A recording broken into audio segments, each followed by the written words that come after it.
Yoyyaa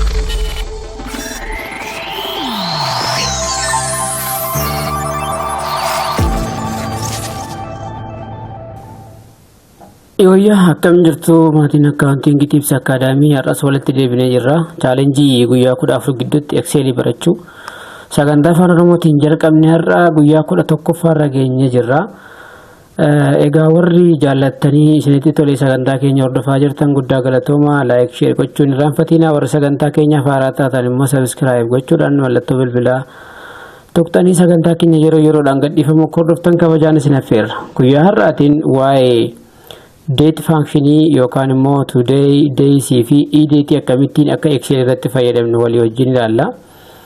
Egaa Excelin guyyoota yookaan date akka lakkoofsa serial sequentialitti fudhata. Akkaataa kanaan shallaguu ni dandeenya. Fakkeenyaaf guyyaa har'aa argachuudhaaf yeroo hunda wal qixa jennee guyyaa har'aa yoo tuqne guyyaan har'aa meeqa akka ta'e lakkoofsa faranjiitiin barreessee nu kenna jechuudha. Kan biraan immoo is equal to edate jennee yoo jalqabne start date comma months yookaan immoo guyyaa har'aa kaasee ji'a ja'a lakkaa'ee akka nu kaa'u gochuu dandeenya jechuudha. Fakkeenyaaf seelii tokko irratti 2 days barreessitanii achi enter yoo tuqtan guyyaa har'aa isinii fida. Guyyaa deadline argachuudhaaf fakkeenyaaf guyyaa ji'a ja'a booda ji'a sadii booda ji'a tokko booda gaafa meeqa ta'a jettanii bira ga'uudhaaf isa immoo is equal to future date minus today gochuu dandeessu jechuudha. Baatii ja'a gara fuulduraatti herreeguudhaaf edate comma seelii guyyaan sun irra jiru comma 6 jennee barreessuu dandeenya jechuudha. Akkasumallee yoo lakkoofsa guutuu nuu fide yookaan barreessinu lakkoofsa guutuu fakkeenyaaf kana fakkaatu yoo nuu fide drop down saanduqa irra jiru tuqnee short dateetti jijjiiruu ni dandeenya jechuudha. Sagantaa keenya hamma dhumaatti nu hordofa. Akkasumallee subscribe gochuudhaan like share gochuudhaan hiriyoota keessan biraan qaqqabsiisa. Amma immoo fakkeenya qabatamaa tokko fudhannee ilaalla, nu hordofa. Egaa walitti deebinee jirra. Odeeffannoon kuni dhaabbata liqaa fi qusannoo tokkorraa fudhatame. Dhaabbanni liqaa fi qusannoo kuni namoota kanaaf liqaa liqeessee jira. Akkasumallee liqaansaa guyyaan itti dhumu asirratti barreeffamee jira. Fakkeenyaaf 5/10/2026 jedha. 7/20/2026 jedha. Current reference date fudhanna jechuudha. Guyyaan har'aa meeqa akka ta'e fudhanna. Sanbooda guyyaa meeqa akka isa darbee fi guyyaa meeqa akka isaafu akkaataa kamiin calculate gochuu akka dandeenyu Excelin haala salphaadhaan nu kaa'a jechuudha. Dhamaatii tokko malee kilikii muraasaan keyboard keenya mouse keenya fayyadamnee akkaataa salphaadhaan calculate gochuu dandeenya jechuudha. Kan akkamittiin akka calculate goonuu walii wajjin ilaalla. Ammallee na hordofaa. Amma dhuma sagantaa keenyaatti nu caqasaa. Like share gochuudhaan hiriyoota keessan biraan gaala feerraa keenya. Hayyeega deetii calculate gochuudhaaf akkuma jalqaba irratti maal jenna is equal to today jennee barreessina.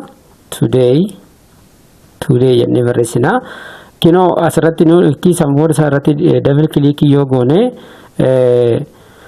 ni dhufa jechuudha. Sanboora enter jennaan. So guyyaan irraa 6/26/2026 jechuudha. Kunoo akkaataa salphaa ta'een calculate nu godheera jechuudha. Akkasumallee warra kanaaf yoo feene asii gadi harkisnee nu fiduu danda'a jechuudha.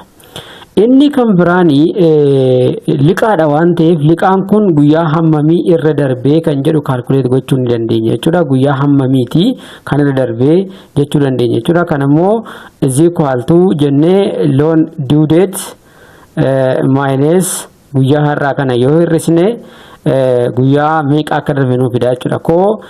Liqaan kun guyyaa 47 lakkoofsiseera. Negatiivii qaba jechuudha. Negatiivii qaba jechuudha. Kana jechuun guyyaa ji'a tokko nu kenna yoo ta'e guyyaa 17 darbee jira. Akkasumallee guyyaatti kaffalamuu qabu darbee jira jechuudha. Inni kan biraan fakkeenyaaf inni kunis meeqa akka darbe calculate gochuu dandeenya. Is equal to jennee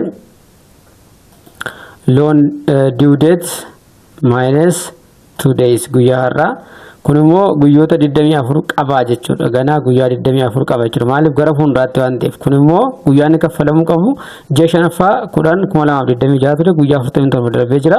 Liqaan kun dafee sassaabamu taanaan gara fuulduraatti dhaabbata kanaaf kisaaraa ta'uusaa argisiisa jechuudha. Egaa isinillee dhimma keessan akkaataa salphaa ta'een Excel irratti fayyadamuu dandeessu. Bilbila keessan, laaptooppii keessan, diskitooppii keessanii fayyadamuu dandeessu. Hamma dhuma sagantaa keenyaatti waan hordoftanii galatooma. Guyyoota hafan illee hamma dhumaatti nu hordofaa. Guddaa galatooma.